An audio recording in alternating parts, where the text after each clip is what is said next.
It's been a short while. Did the new dads give in? Did they buy a new game? Did temptation win? Kids playing with goats. Days Gone has turned tragic, and Jeff learns the price of playing with magic.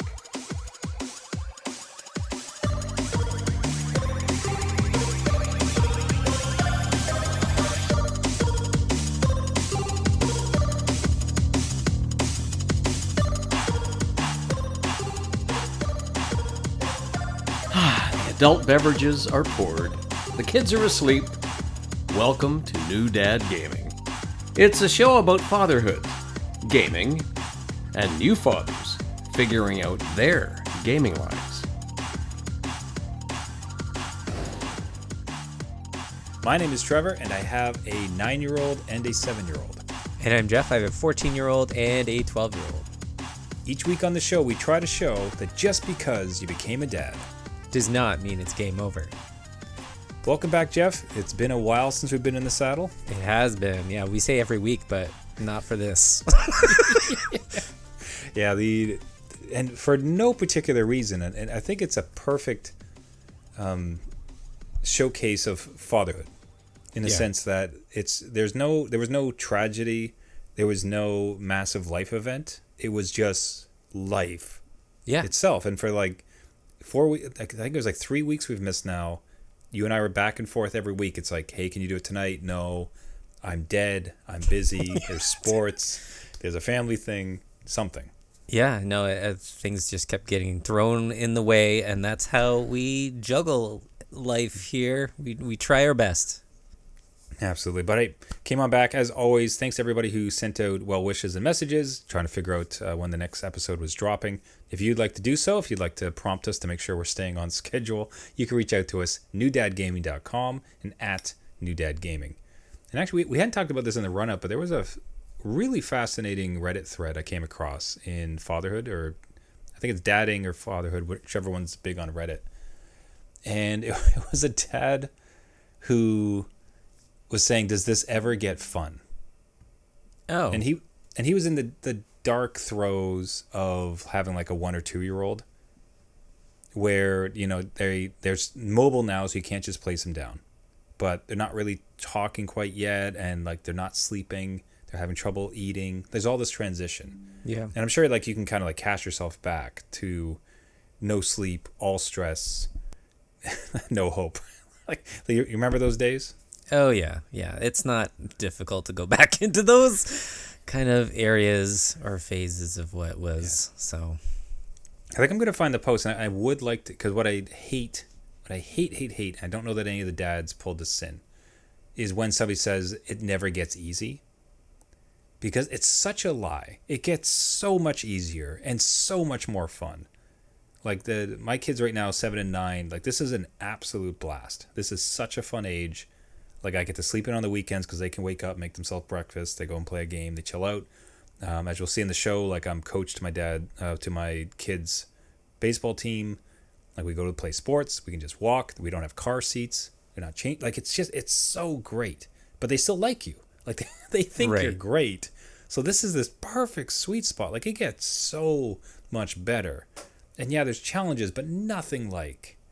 But there's challenges of which you can apply adult logic to solve the problem as opposed to just dealing with a baby or a toddler, right? Like, so it gets so much better. Yeah, and I would echo that. Like, I know I'm stepping into teenagers where we get some of the sass thrown back at us. Yeah. And we just talked about, you know, being tired and exhausted and life happens, but it's nowhere close to like trying to keep a little baby alive. No. Not having the lines of communication, right? And you're just guessing, and sometimes that mental load, like you just don't have the bandwidth to kind of figure things out. So it does absolutely get, you know, better. Like it's just something that you adapt to even, right? And you know, 1 to 2 years old, you're not there yet. And even the mention of no car seats is like a big win. You get space back. So much. When it went away, there's 3 massive milestones that as a dad, it meant everything.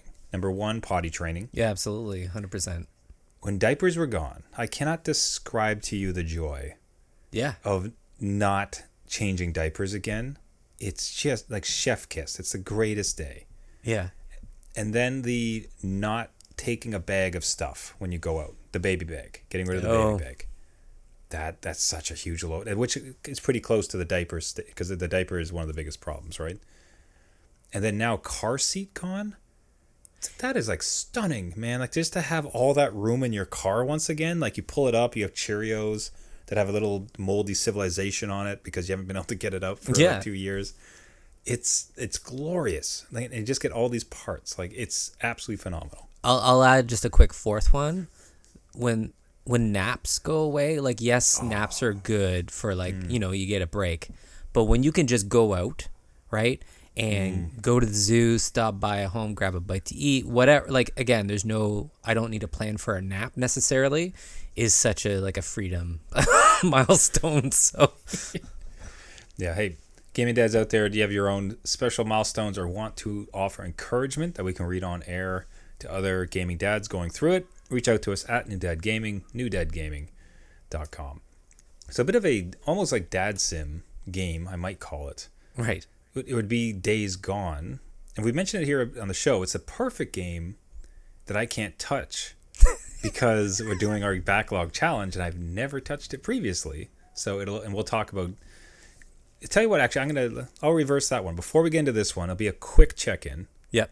To the Gaming Dad Challenge. For new listeners, Jeff and I for 2025 undertook the challenge, thanks to listener Tori suggesting it, that no new games purchased.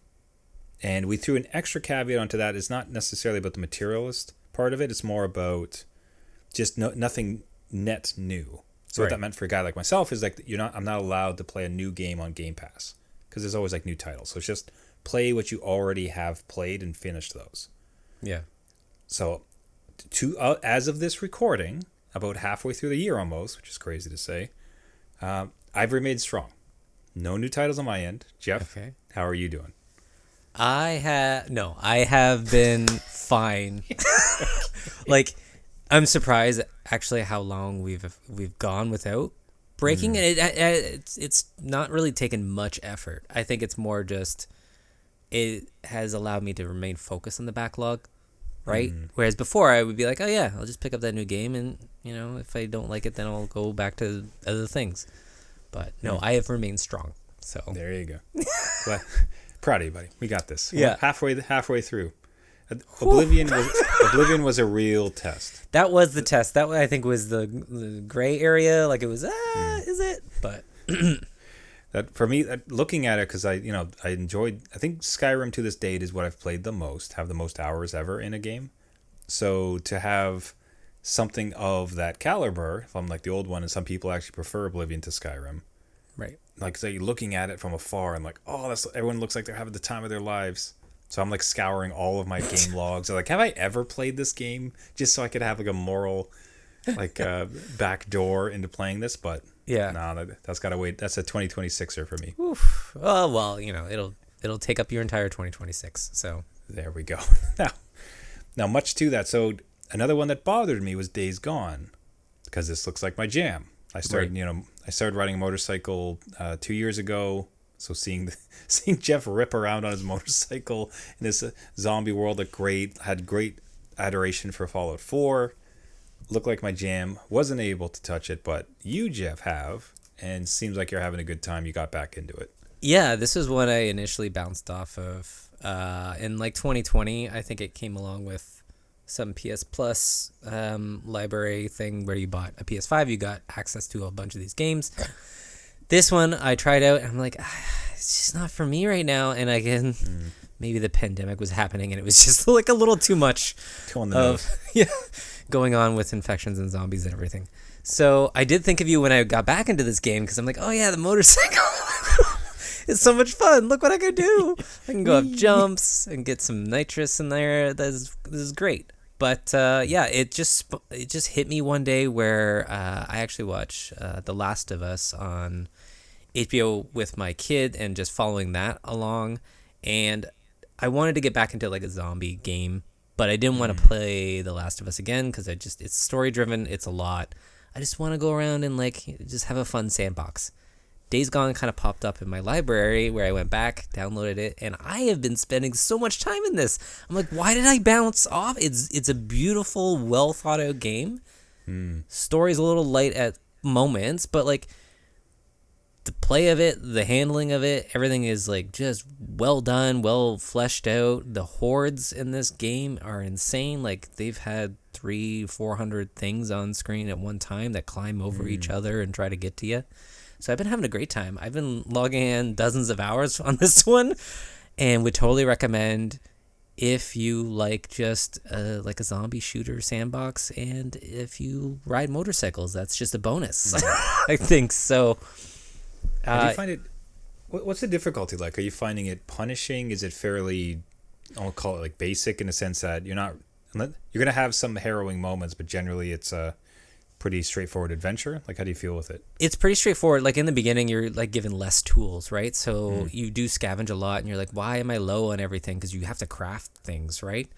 But as you get going, it is fair. I would treat everything as like, the hordes in the game that kind of like you need a lot of planning. It's more of a puzzle. So I like the puzzle aspect. It doesn't try to just overwhelm you at times. It's a puzzle, so you have to figure out where to go and plan your route and stuff. And it does have difficulty options, and it just like ups the stuff that you can find, right? So I don't think it increases hit points or the AI of things anymore. It just really gives you more to play with. So absolutely lower the difficulty too, but it's pretty straightforward so far. Perfect. Yeah. Does it go like as low as like beginner? Like, can you get it like way down where it's kind of just a walk in a fine Sunday ride? Yeah, I'm pretty sure. I forget what they call it. It might be story mode or something. I'm on just like the normal setting, and it's been fine. I've only died a few times, but totally my fault where there's a cliff and I go for it. And it warns you like halfway through your jump. They're like, if you break your bike, you have to pay for it, and then I land and die. So my fault, but yeah, totally doable, and it's not difficult at all. Like, as far as I know, I'm maybe halfway through. So if there's a spike, I'll let you know. And all the way down to story mode we go. Yeah, exactly. Easily done. No problem. Yeah. So this is definitely on my radar for 2026 because, sprawling open world, zombie type stuff, which is always a blast, and the motorcycle, that just gets to me. So yeah. I'll have to see where we ride. Now, your kids, on the other hand, also an open world, however, much less serious of a play, because seems like they've discovered Goat Simulator 3. Yeah, so this came about like my 12-year-old ran downstairs and wanted to buy Goat Simulator 3. And I know you've sung high praises of this one where your kids just laugh, have a blast, right? So thanks to you, I didn't really have to do any research into it. I'm like, oh yeah, cool. Trevor approved. That's my fault, clearly. Yeah, so I gave the green light to it, but with a caveat of like, hey, it's full price right now. So I taught my kids some deal hunting. And if you go to isthereanydeal.com, you can kind of see when is it going to go on sale, what's the history of it, and it includes Steam and Fanatical and all those other third-party like legit sites. So they did set an alert for that, and when it went on sale, that was when they came down and be like, hey, I basically need your credit card to buy this. It's on sale. Give me your money now. Yeah, which Steam sale. Yeah, I was totally happy with like they, did their little due diligence and they listened. So yeah, okay. We'll buy it, and they have been laughing like crazy on this thing. So we'll absolutely echo what you said. If you have friends that play it, the co-op in it, it's just all I hear is laughter from up there. And it's just nonsense. Yeah, and they'll even come to me and be like, "Hey, what's that game, Dad, that you play but you never beat, and you wake up and you're in prison and stuff?" I'm like, do you mean the opening of Skyrim where you're like, hey, and apparently that's in here? Like they poke fun at parodies and like of other games and stuff. So even them sharing that stuff and trying to apply it to like what I game with, so fun. So it's such a fleshed out world. Like anybody as a dad, like the first one was weird. Well, I think you could probably remember the moment it came out too. Yeah. It felt like it was kind of, as they say, like taking the piss. It's just like, it almost feels like you're making fun of us as gamers. Yeah. But it was silly, but it felt like it was made for a viral moment. It's like this was not intended to be an actual video game. It was made to be covered on the news. It's like, oh, there's one where you could be a goat. Right. Yeah. As a farce. And instead, however, like what they've now done, and I can't speak to those ones. I've not seen 1 and 2. With 3, like this is just an actual game. And they've just leaned into the nonsense, have fun. Now the goat is going to turn into a monster truck and zipper, whatever the mode is. Like they've just completely leaned into the farcical nonsense fun part of it in the greatest fashion. And for kids, like they're just adoring it. And it's one of those interesting ones that my kids keep going back to. Oh, okay. Like it's always installed on the Xbox, and if they've had a bad round of Fortnite or something, or they're done with something else, they'll pop into here for almost like a cleanser, because they always have a good time. Yeah, that's good to know. Yeah, so good on you for getting your kids to wait for the sale. Like teach them a little life skill of like, you might be able to get it for less. You can save a little money here. Well, especially when I looked at it and like, it goes on sale like every month. So like, let's not spend the 30 and spend the 10 and just wait. And get all your friends involved, and you guys can all watch the sale alert together. So that's what they all did, and now this is what they play. So thank you for doing the homework for me. Hey, you're welcome. Hey, Gaming Dads, again, that's very much a dad. I think probably the 2 of the games that we have as far as kid-friendly approval, or gaming family approval, would probably be Boomerang Fu. Yes, definitely. Now it's Goat Simulator 3. Yep. It feels like we're missing some others. We probably should have more than that. Like, we should have more than that. I guess the thing is like Mario Kart. It's like, oh, okay, congratulations for sure, on your genius thinking. Right? Yeah. It's more like ones that you may not think to recommend.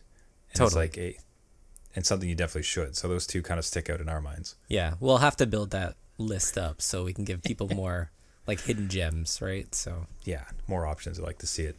Now, a not so hidden gem, in a sense, will be a little game called Magic the Gathering, which entered into our poem, which I cannot believe that you suggested that you were playing it, but then you mentioned the reason, and that totally made sense. So what on earth prompted you to take a look at Magic the Gathering?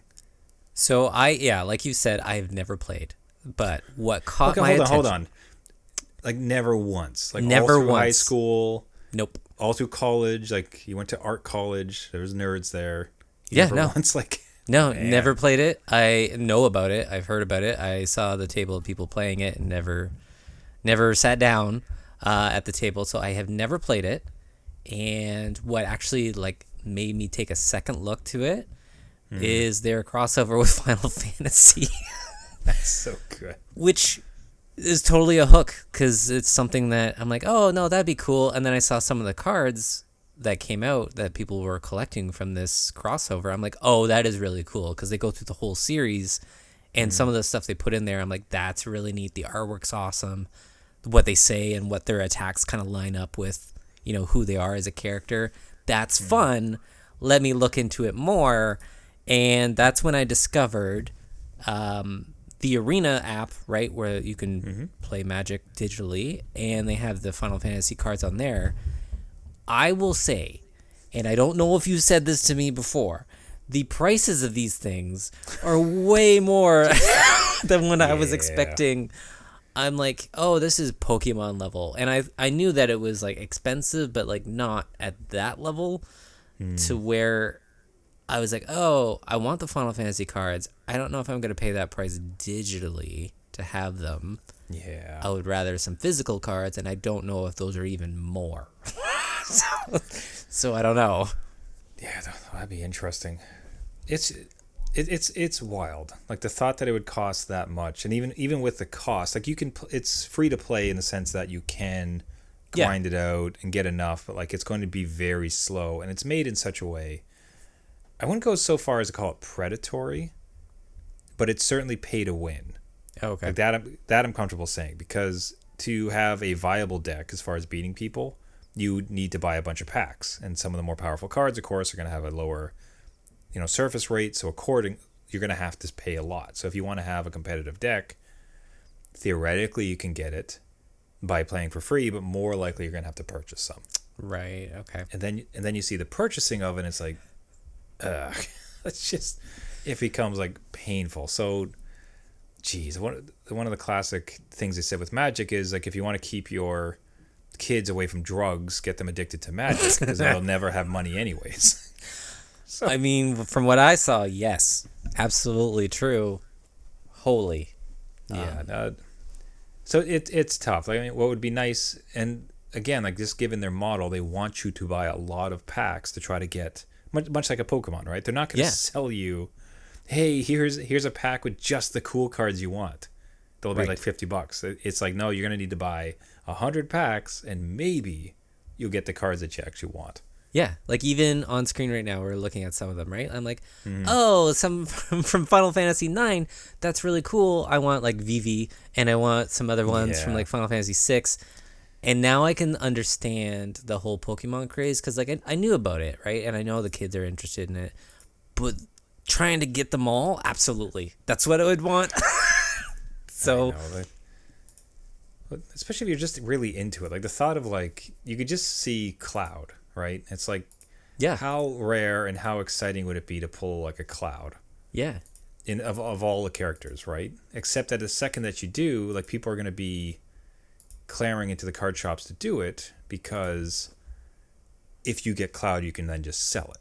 Right. So it's the same market nonsense that happens with Pokemon, where it's like it'd be fun to just have these cards and to be able to play with them, but that's not how these games work anymore, and it just feels like it's been exacerbated by those who grew up with it now having money, right? So they can like kind of pump unnecessary amounts of money into this silliness. Yes. I will say like the game itself is fun. Like I did go through the tutorials to try and get to the Final Fantasy packs because it doesn't immediately show you on the menu like, hey, no, we need to train you before you go out there. It is a fun card battler. I don't know if I'll like totally dive into it, but whoa, you weren't joking about the information. Like there is a lot thrown at you. I'm like, oh, I thought it was like a rock, paper, scissors thing, but it's like that times 2 and these other elements, and you have to like set the field with like playing cards or something. I was just trying to go through to get to the menu to see how much it was for the Final Fantasy cards. And actually, what's perfect is like on screen now is an example of this. We can talk through it, and it's good for the listeners to kind of understand it because maybe like me, you played it a bit in high school, and it's like I have a 2/2 bird that flies. That means that you can't stop it. Oh yeah, I have a spider with reach, and it can stop that flying bird. Haha, and that was kind of the depth of it. Right? Okay, yeah. See, so even you like are. That, I was like okay. You're like cool, you nerd. What if you say nerd? No, I'll just have to call you up and play along and be like, okay, Trevor, what's the next card I should play? Like, hey, whatever their 4 eyes, I'm going to go take my football and smoke cigarettes underneath the banister because I'm going to do all the drugs. Thank you. Super cool high school, Jeff. So if, like me, you had a tangential understanding of like, okay, there's cards, some cards can attack, some attacks have like some special stuff. Fine. Right. They entered new stuff. And somebody will lay something down, and this thing apparently is called like a saga. And it happens over as this saga enters and after your draw step, add a lore counter, sacrifice after 3. So you add a token to it, and the first time it's like put a counter on something, and then you put another counter, then you draw a card and create a food token. And number 3 is create a white halfling creature for each food token you can. It's just that's a lot. And this is one of like 50 of these things, and at any time you'll be playing somebody, especially on the app, and they'll lay that down, and it's like I need everything to stop because I have to read this book to understand what the heck is going on, and then even you read it, you're like, I that's English. But I don't understand it. Like, how does it apply to my specific situation? So I suspect it's, again, much like other like MMORPGs, which kind of flew over my head. I suspect it's a me problem. I don't want to like put it onto that community because I think they probably get it. They love the complexity and it's fun. Yeah. But there's I really wish there was like a casual mode where it's like I'm going to play, but it's only going to be creatures. Yeah. It's only gonna be some spells, and we're gonna keep it real basic, Yeah. But however, it's like I said, and that's for me what Marvel Snap was, because there was a decent number of things going on, but I got a handle on it, so I was on top of it. Yeah. And I could play it, and it was great. And then the new season came out. It's like, hey, we're introducing these 3 new effects, and it's like, well, That's it. I'll just see myself out. It was a lot of fun. I hope you all have a great time. And Yeah. I left, and I've never gone back because of that same reason. It's like, this is now too complicated. I don't have time to do homework for the games I play. Yeah, so I had that feeling going through the tutorial, and I kept thinking back to, like, I used to have board game night with a good friend that would buy a new board game like every month, and these things were complex. Yeah. And they would know, because they would study the instruction booklet, and it would come with a duotang of like just rules. And you know when they're explaining it and you're just like glazing over, you're like, I'm not ready for this exam. If we could just have fun, and I want to play my little character and my little miniature and go fight that little miniature over there, I'm good for it, but I can't do all these things right now. But I appreciate that they learn and people learn these systems, because it does take a lot. Yeah, the board game space, it's equally, there's that weird dichotomy around this is, if you get into it, it's crazy complicated and it's amazing, and there's so many variability of how you can play it, and that's super cool. Yeah. But it's like, I don't have time to go to school to learn the nuances in history so that I could actually become a player. Right. So you got to find that balance of like, okay, there's enough mechanics, so we're not just doing go fish. Yeah. But there's not too many, so that it's, I might as well have a PhD. Right, yeah, just like a slow, like getting in, like easing into the bathtub, right? Like you just like, let me get in, get a little like warm, and then introduce everything else. Little taste. Yeah. Like I said, maybe it's just an us problem. So it probably is a me problem. Gaming dads would love to hear your angry rants at us, or your heartfelt condolences and support for what we're going through with this. But yeah, it's certainly interesting. There'll always be an allure to it, and I should actually do a bit of research to see if there is a base mode where you can kind of just keep to the basic version of it and just try to have some fun. Let me know. We'll see. Love to be corrected. Hey everybody, that'll wrap it up for the show. Again, did we anger you with our Magic the Gathering talk? You want to give us a piece of your mind? Are you yourself enjoying Goat Simulator 3 or Days Gone? Or are you participating either successfully or have failed a challenge this year to not purchase any games? For any and all of the above, we'd absolutely love to hear from you. Reach out to us at the show newdadgaming.com or at newdadgaming. Hearing from the audience is by far the best part of the show. Again, thanks for all the notes about our absence. No reason. Just hashtag dad life. It's right. Okay. Hoping to get onto a bit of a schedule here, but hey, summer's going to be buck wild, so no promises. It's true. So as I said, if you like the show, you can find us on all the major podcasting networks, Google, iTunes, Spotify, any Caster, anywhere where you get your podcasts. Just search for New Dad Gaming. If you do that, 2 things that really help the show as a subscription, or subscribing to that podcast, and more to the point, leaving a rating or review really helps boost us the signal, gets us as many Magic the Gathering playing dads that we can anger all at once. Exactly. Everybody, thank you so much for listening. This has been New Dad Gaming. And until next week, my name is Trevor, and I have a 9-year-old and a 7-year-old. And I'm Jeff. I have a 14-year-old, a 12-year-old, and no Final Fantasy Magic cards. Well, my 6/6 spider has a 7/4 enchantment. You let me know. You just tell me. I shouldn't do that voice because I played this game. I love this game. I have the self-deprecating Magic cards in my it's house. So good. No, it's great. That's right. I can do it because it's self-deprecating. Yeah. That's me. That's not you. It's right. me. Remember, everybody, just because you became a dad does not mean it's game over.